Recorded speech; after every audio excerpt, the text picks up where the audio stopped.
Hey everybody! Truly talented people who have left a significant mark on history are born into this world at regular intervals. We're going to be talking about one person who managed to turn the whole world of computer security upside down. By the time he was a 15-year-old boy, he had all the police in the country chasing him. Let's find out together about his life, which is both interesting and complicated at the same time. A cunning idea. Kevin Mitnick was born in 1963 in the United States to an ordinary family. Kevin's father left them when the boy was just 5 years old, so his mother had to work most of the time. Kevin was a completely ordinary child and didn't particularly stand out. Around the age of 12, while all the other kids his age were having fun playing outside, he developed an unusual hobby. Kevin loved to ride buses and admire the cityscapes through the glass. There was only one problem. To ride a bus, you had to pay. So the teenager spent all his pocket money on bus rides. One day, while looking at his ticket, Kevin thought it would be great if he could outsmart the whole system and save a lot of money on transportation. He quickly realized that ticket verification relied on an unusual puncture pattern that the driver made. Kevin decided to make his idea a reality. Just one question perplexed him: where to get a ticket puncher? Without thinking twice, he went up to the driver and, after talking to him for a bit, casually asked where one could get such a device. The trusting driver nearly took the teenager to a store selling public transport equipment. Kevin's unsuspecting mother gave him $15 to complete a school assignment, and soon he became the owner of a special ticket puncher. Now all he had to do was get his hands on some blank tickets. The teen knew where to find those, too. At the end of their shifts, drivers threw the half-empty ticket stubs into the trash cans at the final stops. The first hack. Now the student could safely ride on various routes without giving up his hard-earned money. Kevin felt like a genius and was very proud of his little achievement. A year later, he joined the Amateur Radio Club, where he made a very interesting acquaintance. His new friend, having learned about Mitnick's abilities, showed him many more amazing tricks with telephone systems, which allowed him to do whatever he wanted.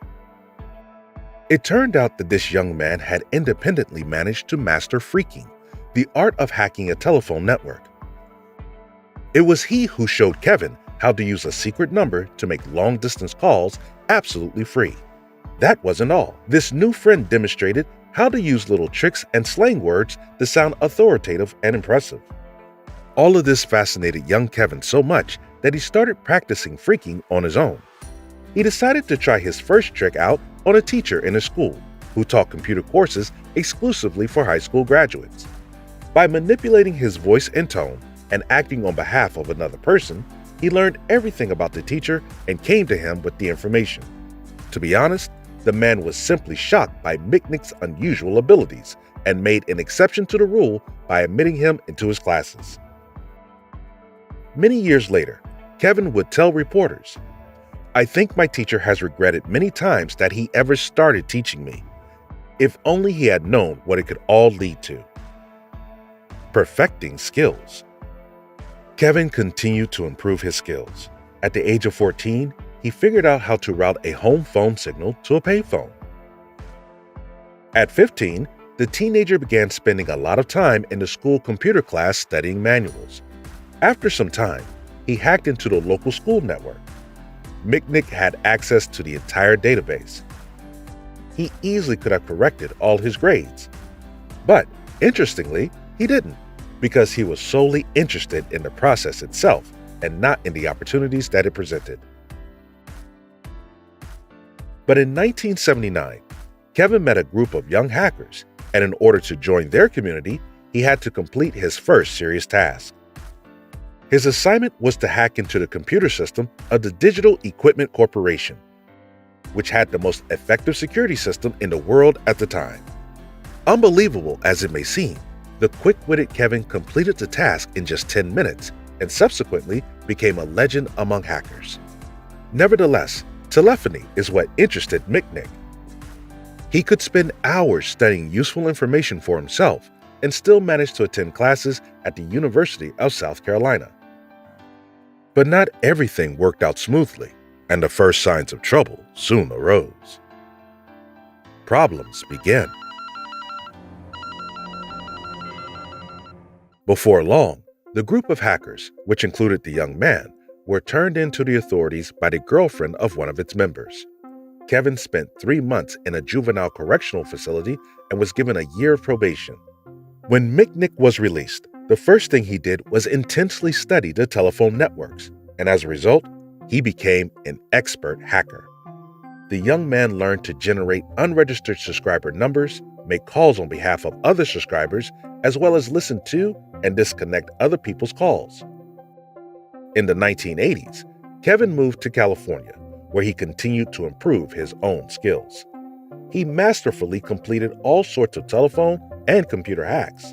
But most importantly, Mitnick was able to remain hidden for a long time as he skillfully covered his tracks. All was well until 1987. He was turned into police by one of his hacking associates out of pure jealousy by the other. Kevin became a frequent guest in prison after that.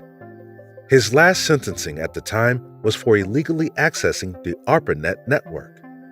At the trial, the head of the police department for computer crimes said that Mitnick was several orders of magnitude more skilled than what qualifies to be considered a hacker.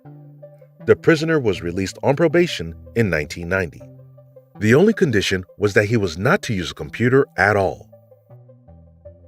But upon his release, Kevin was immediately up to his old tricks again, because he had an insatiable desire to find out what he was capable of. He decided to block his parole officer's phone number and wreaked havoc on the judge's credit account. But most importantly, Mitnick removed all information about himself from the court's main database, as well as any mention of his arrest and sentencing. The story goes on. The hacker begins to be under constant surveillance, but in 1992, he completely disappears from the FBI's radar. While a nationwide manhunt for him across the country was underway, Kevin did something incredible. He hacked into the Federal Service telephone system. Now he had access to all the phone calls of the FBI agents, which helped Mitnick always remain one step ahead. In 1994, he was suspected of stealing the electronic serial numbers of cell phones from MSI Communications, as well as stealing Motorola software. And on December 25, 1994, Kevin broke into the home computer of Tsutomu Shimomura, a leading American computer security expert. Mitnick found a way to copy hundreds of classified files, proving to everyone that he was second to none. Of course, this incident significantly undermined Shimomura's professional reputation, so it became a matter of pride for him to catch the hacker. On the 15th of February, 1995, Kevin came into the police station to confess. As a result, 23 fraud charges were brought against him, with damages exceeding $80 million. In certain small social circles in the USA, Mitnick has practically become a legend. The most surprising thing is that the hacker didn't hack for his own financial gain, but simply for sport. Of course, he could have transferred hundreds of millions of dollars into his account in 5 minutes, but even while on the run, he went to a regular job, was a modest and average worker, although he did work off the books. During his time in prison, various authors wrote several books about Mitnick. One of them was Shimomura, who, among other things, mentioned that Kevin truly had no equal at the time. A New Life. In January 2000, Mitnick was released, and he never returned to his former life.